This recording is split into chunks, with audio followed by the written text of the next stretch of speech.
Chapitre 39. Avec les étoffes teintes en bleu, en pourpre et en cramoisi, on fit les vêtements d'office pour le service dans le sanctuaire, et on fit les vêtements sacrés pour Aaron, comme l'Éternel l'avait ordonné à Moïse. On fit l'éphod d'or, de fil bleu, pourpre et cramoisi, et de fin lin retors. On étendit des lames d'or, et on les coupa en fils, que l'on entrelaça dans les étoffes teintes en bleu, en pourpre et en cramoisi, et dans le fin lin. Il était artistement travaillé. On y fit des épaulettes qui le joignaient, et c'est ainsi qu'il était joint par ses deux extrémités. La ceinture était du même travail que l'éphod et fixée sur lui.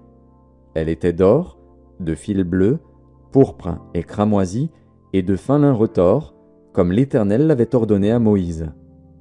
On entoura de montures d'or des pierres d'onyx, sur lesquelles on grava les noms des fils d'Israël, comme on grave les cachets. On les mit sur les épaulettes de l'éphod, en souvenir des fils d'Israël, comme l'Éternel l'avait ordonné à Moïse. On fit le pectoral, artistement travaillé, du même travail que l'éphod, d'or, de fil bleu, pourpre et cramoisi, et de fin lin retors. Il était carré. On fit le pectoral double, sa longueur était d'un empan, et sa largeur d'un empan, il était double. On le garnit de 4 rangées de pierres. Première rangée, une sardoine, une topaze, une émeraude. Seconde rangée, une escarboucle, un saphir, un diamant. Troisième rangée, une opale, une agate, une améthyste. Quatrième rangée, une chrysolite, un onyx, un jaspe. Ces pierres étaient enchâssées dans leur monture d'or. Il y en avait 12, d'après les noms des fils d'Israël. Elles étaient gravées comme des cachets, chacune avec le nom de l'une des 12 tribus. On fit sur le pectoral des chaînettes d'or pur, tressées en forme de cordon. On fit 2 montures d'or et 2 anneaux d'or, et on mit les 2 anneaux aux 2 extrémités du pectoral. On passa les 2 cordons d'or dans les 2 anneaux aux 2 extrémités du pectoral. On arrêta par devant les bouts des 2 cordons aux 2 montures placées sur les épaulettes de l'éphod. On fit encore 2 anneaux d'or, que l'on mit aux 2 extrémités du pectoral, sur le bord intérieur appliqué contre l'éphod. On fit 2 autres anneaux d'or, que l'on mit au bas des 2 épaulettes de l'éphod, sur le devant, près de la jointure, au-dessus de la ceinture de l'éphod. On attacha le pectoral par ses anneaux aux anneaux de l'éphod avec un cordon bleu, afin que le pectoral fût au-dessus de la ceinture de l'éphod et qu'il ne pût pas se séparer de l'éphod, comme l'Éternel l'avait ordonné à Moïse. On fit la robe de l'éphod, tissée entièrement d'étoffe bleue. Il y avait, au milieu de la robe, une ouverture comme l'ouverture d'une cotte de maille, et cette ouverture était bordée tout autour, afin que la robe ne se déchirât pas. On mit sur la bordure de la robe des grenades de couleur bleue, pourpre et cramoisi, en fil retors. On fit des clochettes d'or pur, et on mit les clochettes entre les grenades, sur tout le tour de la bordure de la robe, entre les grenades. Une clochette et une grenade, une clochette et une grenade, sur tout le tour de la bordure de la robe, pour le service, comme l'Éternel l'avait ordonné à Moïse. On fit les tuniques de fin lin, tissées, pour Aaron et pour ses fils, la tiare de fin lin, et les bonnets de fin lin servant de parure, les caleçons de fin lin retors, la ceinture de fin lin retors, brodée et de couleur bleue, pourpre et cramoisi, comme l'Éternel l'avait ordonné à Moïse. On fit d'or pur la lame, diadème sacré, et l'on y écrivit, comme on grave un cachet, sainteté à l'Éternel. On l'attacha avec un cordon bleu à la tiare, en haut, comme l'Éternel l'avait ordonné à Moïse. Ainsi furent achevés tous les ouvrages du tabernacle, de la tente d'assignation. Les enfants d'Israël firent tout ce que l'Éternel avait ordonné à Moïse, ils firent ainsi. On amena le tabernacle à Moïse, la tente et tout ce qui en dépendait, les agrafes, les planches, les barres, les colonnes et les bases. La couverture de peau de bélier teinte en rouge, la couverture de peau de dauphin et le voile de séparation. L'arche du témoignage et ses barres, et le propitiatoire. La table, tous ses ustensiles, et les pains de proposition. le chandelier d'or pur, ses lampes, les lampes préparées, tous ses ustensiles, et l'huile pour le chandelier, l'autel d'or, l'huile d'onction et le parfum odoriférant, et le rideau de l'entrée de la tente, l'autel d'airain, sa grille d'airain, ses barres, et tous ses ustensiles, la cuve avec sa base, l'étoile du parvis, ses colonnes, ses bases, et le rideau de la porte du parvis, ses cordages, ses pieux, et tous les ustensiles pour le service du tabernacle, pour la tente d'assignation, les vêtements d'office pour le sanctuaire, les vêtements sacrés pour le sacrificateur Aaron, et les vêtements de ses fils pour les fonctions du sacerdoce. Les enfants d'Israël firent tous ces ouvrages, en se conformant à tous les ordres que l'Éternel avait donnés à Moïse.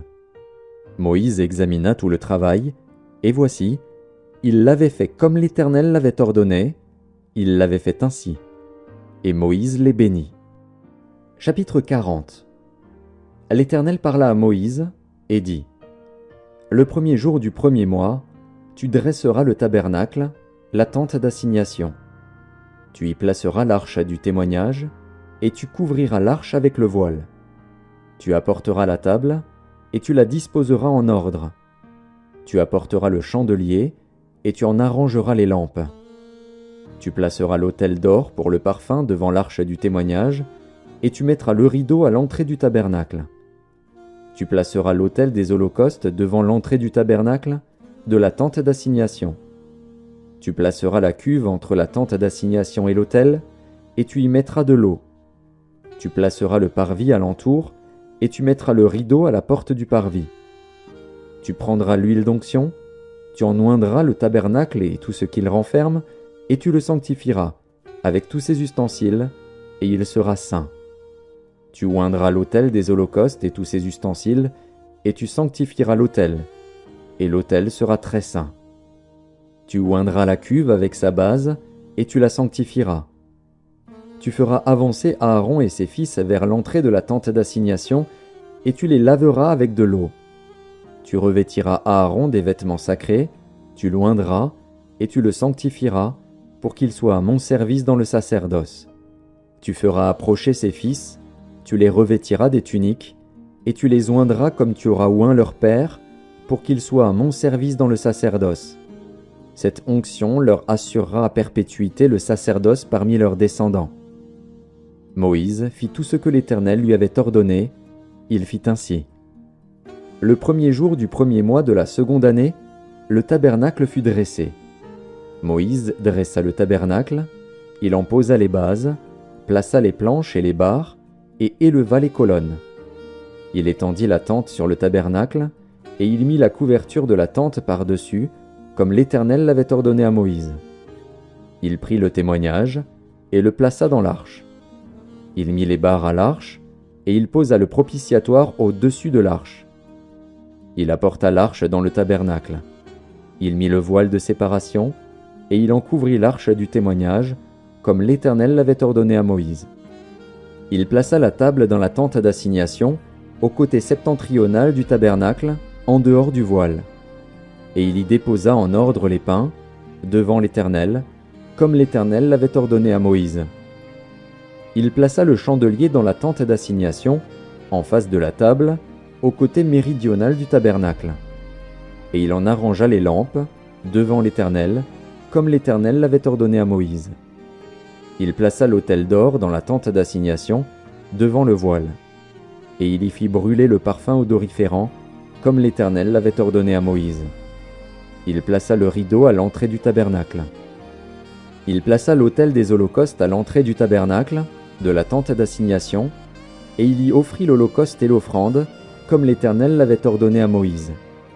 Il plaça la cuve entre la tente d'assignation et l'autel, et il y mit de l'eau pour les ablutions. Moïse, Aaron et ses fils s'y lavèrent les mains et les pieds. Lorsqu'ils entrèrent dans la tente d'assignation et qu'ils s'approchèrent de l'autel, ils se lavèrent, comme l'Éternel l'avait ordonné à Moïse. Il dressa le parvis autour du tabernacle et de l'autel, et il mit le rideau à la porte du parvis. Ce fut ainsi que Moïse acheva l'ouvrage. Alors la nuée couvrit la tente d'assignation, et la gloire de l'Éternel remplit le tabernacle. Moïse ne pouvait pas entrer dans la tente d'assignation parce que la nuée restait dessus et que la gloire de l'Éternel remplissait le tabernacle. Aussi longtemps que durèrent leurs marches, les enfants d'Israël partaient quand la nuée s'élevait de dessus le tabernacle. Et quand la nuée ne s'élevait pas, ils ne partaient pas, jusqu'à ce qu'elle s'élevât. La nuée de l'Éternel était de jour sur le tabernacle, et de nuit, il y avait un feu, aux yeux de toute la maison d'Israël, pendant toute leur marche.